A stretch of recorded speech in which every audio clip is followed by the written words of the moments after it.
Yeah, they didn't want. They don't want a theocratical government. It was thrown on the ancient nation of Israel a few thousand years ago under the leadership of Moses.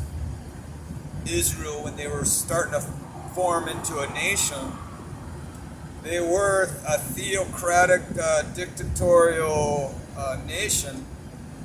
They didn't have a monarchical system in place. They didn't have. I mean, they sort of did, but they didn't call it that. They preferred to be identified as a theocratic nation, which means that God was their governor, God was their leader, God was their commander in chief.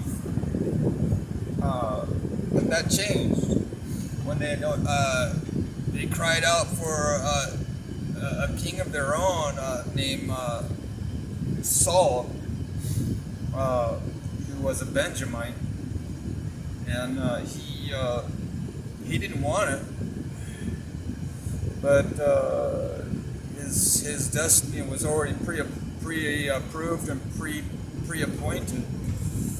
So he's had to step up to the plate. He was pushed in that direction, and but then he failed miserably, and he was disavowed. He was kicked to the curb. He was cut off because he disobeyed God. Because God was the ultimate leader. God was the ultimate governor. God was the ultimate commander in chief. And even the kings and the monarchical powers, whoever was their village tribe leader or chieftain or whatever, had to submit to God first.